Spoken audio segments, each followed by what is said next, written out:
ज्ञान मंदिर आणि संन्यास दीक्षेविधी फार एकात एक 2-3 कार्यक्रम आलेले आहेत। आता यामध्ये सर्वात महत्त्वाचा मुद्दा आहे श्रीकृष्ण ज्ञान मंदिर। हे नाव सुद्धा पूर्वीचंच आहे। ज्ञान म्हटल्यानंतर असं वाटतं काय की आपल्याला की ज्ञान तर पूजनीय आहे, कारण भगवान श्रीकृष्णाने म्हटलेलं आहे नाही ज्ञानेन सदृशम पवित्रम ये विद्यते। या जगात ज्ञानासारखं पवित्र असं काहीच नाही, परंतु सर्व ज्ञान, सायन्स ज्ञान आहे, आमचं ज्ञान आहे, मग हे काय सगळंच पवित्र आहे का? म्हणून 14व्या अध्यायामध्ये म्हणतात सुख संगेन बदनाती ज्ञान संगेन चानग। अर्जुना, जसं सुखाचा आसक्ती किंवा ज्ञानाची आसक्ती याला मनुष्य बंधनात पडतो। मग असं नवल वाटतंय ज्ञानाने बंधनात पडतो, बिलकुल ज्ञानाने बंधनात पडतो। आणि मग तिथे म्हणतात की नाही ज्ञानेन सदृशम। मी या ठिकाणी श्रीकृष्ण ज्ञान मंदिर, श्रीकृष्ण ज्ञान मंदिर हे कोणतं ज्ञान आहे? कारण आता आपल्या त्यागमूर्ती बाबांनी खूप विश्लेषण केलं त्याच्याविषयी की ज्ञान विज्ञान हे त्याच्यामध्ये सांगितलं नाही। तर त्याचा दुसऱ्या अध्यायामध्ये उल्लेख केलेला आहे त्रैगुण्य विषया वेदा निस्त्रय गुण्यो भवार्जुन। अर्जुना, हे जे खालचं जे ज्ञान आहे ते सगळं त्रिगुणात्मक आहे आणि तू निर्गुण हो, म्हणजे मायेपर्यंतचं ज्ञान हे त्रिगुणात्मक आहे। आणि ते ज्ञान संगेन चाललं, त्या ज्ञानाने बंधनात पडत असतो आणि म्हणून तो निर्गुण ज्ञान प्राप्त कर। त्या निर्गुण ज्ञानाने मनुष्य मोक्षाला प्राप्त होत असतो। म्हणून ते ज्ञान या जगामध्ये पवित्र आहे, नाही त्याच्यासारखं पवित्र जगात दुसरं काहीही नाही। अशा या ज्ञानाची उत्तरावस्था काय की ज्ञानाचं अनुकरण। पहा कसं आहे। आणि या श्रीकृष्ण ज्ञान मंदिरामध्ये त्या ज्ञानाचं अनुकरण आदरणीय संतोष दादाजी यांनी त्या ज्ञानाच्या पायरीला लागले। म्हणजे काय झालं की ज्ञानाची उत्तरावस्था ही आचारानं होत असते आणि म्हणून त्यांनी त्या आचाराला आरंभ केलेला आहे। आता आपल्या सगळ्यांच्या साक्षीनं त्यांनी हा संन्यास दीक्षा विधी आरंभ केलेला आहे। आता दीक्षा विधी आणि अनुसरण आणि संन्यास हे असं याच्यासारखं एक आहे, परंतु याच्यामध्ये क्रम आहे। अगोदर त्याग, अगोदर संन्यास, संन्यास झाल्यानंतर त्याच्यानंतर मग पुढे विधी म्हणजे दीक्षा विधी आणि दीक्षा विधी झाल्यानंतर अनुसरण। अगोदर कर्मराटीचा त्याग म्हणजे संन्यास, पण आता पुढे काय करायचं म्हणून लगेच पुढच्या पायरीचा विधी म्हणजे दीक्षा विधी। जसं महाविद्यालयात म्हणतात दीक्षांत समारंभ, म्हणजे काय की आम्ही तुम्हाला ग्रॅज्युएट पर्यंत जे संस्कार दिले त्या संस्काराचा म्हणजे दीक्षेचा अंत आता इथे झालेला आहे। म्हणून म्हणतात आम्ही या ठिकाणी दीक्षेचा आरंभ, संस्काराचा आरंभ, म्हणून नंतर संन्यास आधी, नंतर दीक्षा विधी आणि दीक्षा विधी झाल्यानंतर तो मग परमेश्वराचं अनुसरण करतो, म्हणजे त्यांनी सांगितलेलं ते वचन पाळायला जातो। असा हा यातला क्रम आहे आणि तो या ठिकाणी आपल्या समोर पाहायला मिळालेला आहे। वास्तविक या गावाचं भाग्य आहे, कारण या गावामध्ये पूर्वीचे खूप तळमळीचे लोक होते आणि आताही आहेत। त्यांच्या सगळ्यांच्या याला प्रवृत्तीला पात्र होणारे आदरणीय श्रद्धे श्री अच्युतराव दादाजी, त्यांनी सगळ्यांना सांभाळून सगळ्यांशी एकोपा धरून हे कार्य पुढे नेटाने नेत आहे आणि म्हणून त्यांचं कौतुक किती जरी केलं तरी ते कमीच आहे। बंधूंनो, ज्ञानाला 2 अंग असतात, एक आचार आणि एक असतं ज्ञान। आचार करीत असताना ज्ञानाचा प्रकाश हवा असतो, ज्ञानाच्या प्रकाशानं आचाराची दिशा माणसाची चाललेली असते आणि म्हणूनच आपल्याला असं वाटतं की सगळे ज्ञानवान आहे। मग हे समाजामध्ये असं कधी कधी गालबोट लागलेलं दिसतंय, काय कारण आहे? याचं कारण हेच आहे की त्या ज्ञानाला ज्या वेळेस आपण आचरणामध्ये चूक करतो त्यावेळेस ती ज्ञानाची झापळा तयार होतो, म्हणजे त्याच्यामध्ये दुर्गंध जमा होतो आणि म्हणून समाजामध्ये आपल्याला कसं बोलाय दिसत असतं। पण ज्ञान हे पवित्रच आहे। ज्ञानाला काळिमा काय येते? आपल्या आचरणातल्या दूषणामुळे। आणि म्हणून या ठिकाणी आपल्याला जो आदर्श घ्यायचा आहे तो आचाराचा आदर्श आहे। या ठिकाणी मंचवर असलेल्या बाबाजी, ज्यांना जे माझ्यापेक्षा वडील आहेत, ज्ञानवर्ध वयोवृद्ध आहेत, ते आणि आम्ही सोबतच होतो। एक संस्कृत विद्यालयामध्ये ते सुटलेले शास्त्री होते आणि आम्ही नुकतेच प्रवेश केलेले, असा आमचा सवय। परंतु कधीही कुणाशी त्यांचं वैमनस्य कधीच झाला नाही, म्हणून निर्वैर अशी ही व्यक्तिमत्व यांचं मानावं लागेल की कार्यक्रम पुष्कळ होते, परंतु निर्वैर सगळ्याशी हसून खेळून प्रेमळपणाने त्यांनी त्या जे गुरुकुलचं जे वातावरण आहे म्हणजे फैजपूरचं ते त्यांनी अगदी प्रेममय ज्ञानमय करून टाकलेलं होतं आणि असे अध्यक्ष आपल्याला आज मिळालेले आहेत.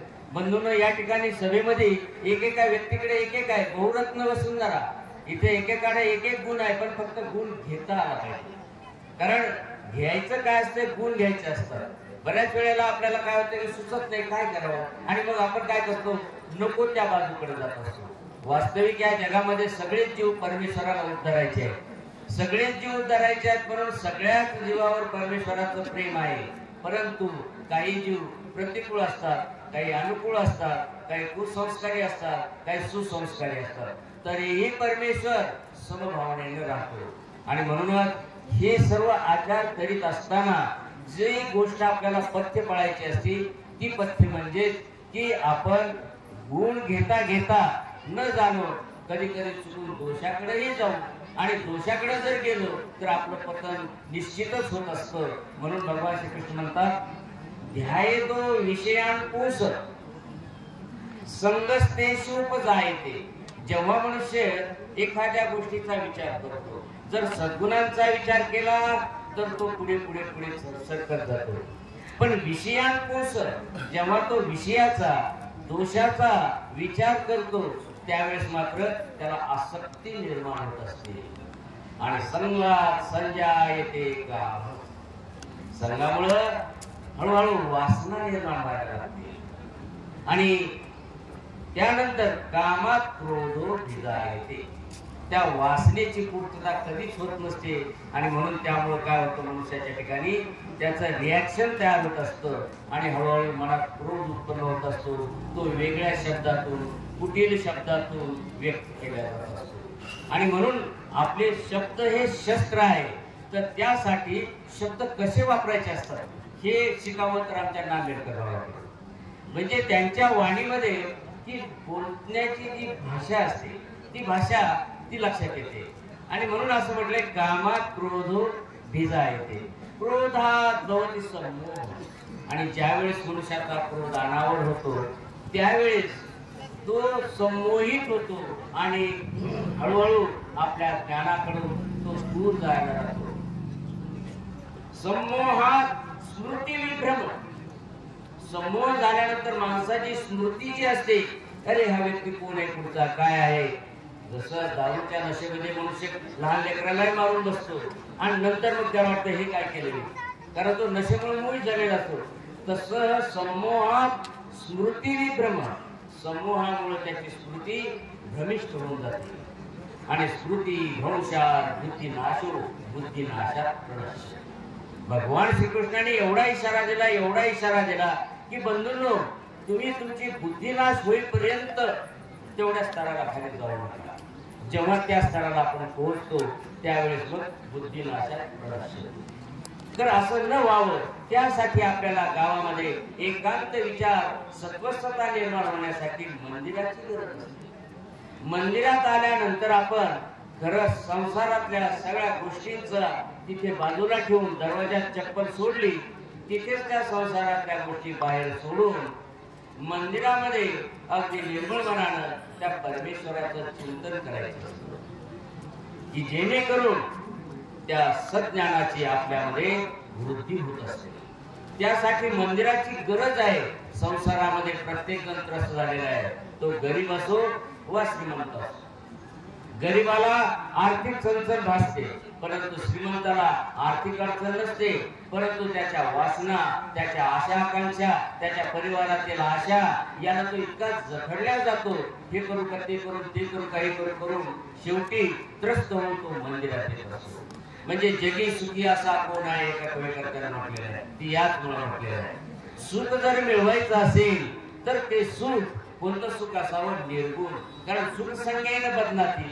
आम्ही सुख म्हणतो, देवा सुखी राहू दे, माझ्या लेकराला सुखी राहू दे. अहो सुखाची व्याख्या काय आहे? दुःख मिश्रित सुख ते सुख बोलीजे, निरती सेव सुख तो आनंद बोलीजे. म्हणून हे सगळं सुख दुःख मिश्रित असते. आपण देवाला मागतानाच चुकतो आणि मग म्हणतो, देवा सगळं चांगलं केलं, एवढं असं का केलं. संतती दिली ही वाईटच निघाली. संतती पाहिजे म्हणून आधी नवस केले, संतती मिळाली, नंतर पुन्हा रडतो, देवा असं काय दिलं. म्हणजे या सुखामध्ये दुःख मिश्र असतं. म्हणून सुख कसं असावं तर निरतिशय सुख आनंद, म्हणजे त्रिगुणात्मकाच्या वेगळं सुख माणसाला मिळवायचं असतं आणि ते सुख संसारामध्ये मिळत नाही. कारण संसार हा दुःखाचा सागर म्हटलेला आहे. आपण पाहतो लग्नामध्ये सुद्धा ब्राह्मण बुवाजी तुम्हाला आशीर्वाद देत नाही किंवा तुमचे सोयरे राहिले येऊन लग्नात कोणी तुम्हाला आशीर्वाद देत नाही. तुम्ही त्यांच्या कृतीकडे लक्ष द्या. ब्राह्मण बुवा तुम्हाला 3 वेळा 5 वेळा 7 वेळा वॉर्निंग देतात, सावधान सावधान सावधान. संपलं, तुला शुभ आशीर्वाद नाही देत. लक्षात घ्या. कारण ते सांगतात बेट्या आता तू संसाराच्या डोहामध्ये चाललेला आहे, पण सावध, दुरूनच पाणी पे आणि बाजूला होय. जर का त्याच्या डुबकलास तर गेलास. हे तो सूचना देतो ब्राह्मण.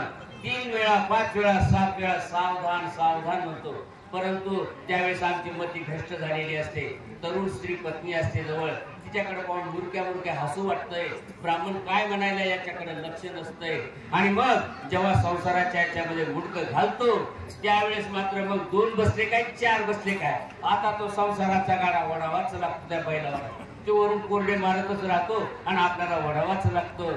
म्हणून ती सावधानता मिळावी म्हणून मंदिरात यायची गरज आपल्याला. मंदिरात आल्याशिवाय आपल्याला आपली स्मृती जाग्यावर येणार नाही. यासाठी आपल्याला मंदिराची अत्यंत गरज आहे. आपल्याला अगोदरच्या वक्त्याने फार सारासार विवेक सांगितला. आमचे महंत श्री नांदेडकर बाबाजी यांनी तुम्हाला जे भावार्थ दीपिका सांगितले पहा लक्षात. ज्ञानेश्वराने कोणता ग्रंथ लिहिलाय?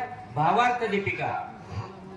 त्याच्यानंतर जेव्हा त्याचा विस्कळीतपणा होऊ लागला त्यावेळेस एकनाथ महाराजांनी त्याला नाव दिलं ज्ञानेश्वरी.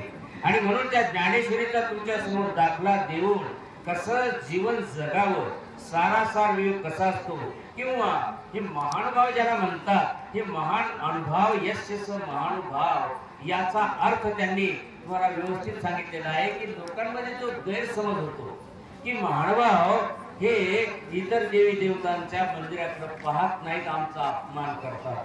बंधूंनो, ही पतिव्रता भक्ती आहे. जर कधी आपल्या घरात सोयरे राहिले आलेले असले आणि आपली जर पत्नी सामान घ्यायचं असेल तिकडे जायचं सभेतून तर कशी जाते लक्षात घ्या. एक पदर असा आडवा करते आणि बाजून चुकून जात असते. आणि महानुभाव पतिव्रता धर्म आचरत असल्यामुळं ते त्या मंदिराकडे पाहत नाही. ते म्हणतात पहा आमच्या मंदिराचा द्वेष करताय. म्हणजे किती गैरसमज. आपण आदर द्यायला त्यांना. जसे आमदार खासदार बसले समोरून जात नाही, दुरून जातो, असा आदर दिलेला असतो त्या मंदिरांना, देवी देवतांना. कारण देवी देवतांचा आदर हा सर्वांचा आदर असतो.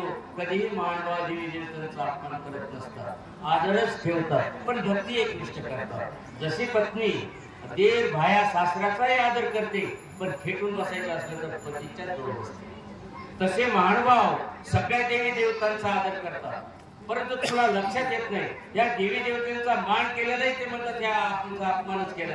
हे अज्ञानपणाचे लक्षण आहे. आणि म्हणून महानुभाव फक्त जे हिंदू धर्माचा धर्मग्रंथ श्रीमद भगवत गीता त्या तत्वाला अनुसरून एक निष्ठपणे वागत असतात.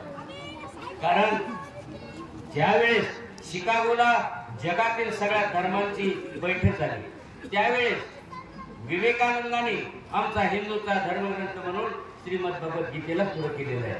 परंतु त्या गीतेला किती समजावं आणि किती सांगावं. फक्त आपण पारायण करतो, त्यात काय सांगितलं याच्याकडे जर लक्ष दिलं तर निश्चितच या श्रीकृष्ण ज्ञान मंदिर स्थापन केल्याची सार्थकता होईल. कारण हे ज्ञान मंदिर आहे आणि या ज्ञान मंदिरामध्ये या ठिकाणी तुम्हाला ज्ञान देण्यासाठी आमचे आदरणीय श्रद्धेय अच्युतराव दादा हे समर्थपणे तुम्हाला शिकवण पण देतात. तरी आपण त्यांच्या प्रमाणे या मंदिराची अधिकाधिक उन्नती करावी अशी मी या ठिकाणी सदिच्छा व्यक्त करतो. आणि आजच्या अनुसरण विधी झालेल्या या दीक्षार्थीला मी शुभेच्छा देतो. त्यांचं अनुसरण परमेश्वराने स्वीकारावं, त्यांना प्रेमदान द्यावं. आणि संचालकांनी या ठिकाणी पाचारण केलं त्यामुळे त्यांचाही आभारी आहे. आणि या मंचावर असलेल्या सर्व संत महंतांचा, तुम्हा सगळ्या गावकरी लोकांचा आणि माझ्यासमोर बसलेल्या सर्वच ईशाधिष्ठित असलेल्या संत महंतांचा मी या ठिकाणी आभारी आहे. आणि या ठिकाणी मी या कार्यक्रमाला आमच्या अच्युतराव दादांना शुभेच्छा देऊन मी येथे थांबतो. सर्वज्ञ श्री चक्रधर स्वामी की जय. धन्यवाद भाऊजी. आपण आपले अनमोल असे अध्यक्ष विचार हे रासमंचावर सर्वांना या ठिकाणी संबोधित केलेले आहे। या ठिकाणी भावेश्वर मंदिर वार्षिक यात्रा महोत्सव अंतर्गत संगीतमय श्री चक्रधर कथा तथा पंचावतार उपाय महोत्सव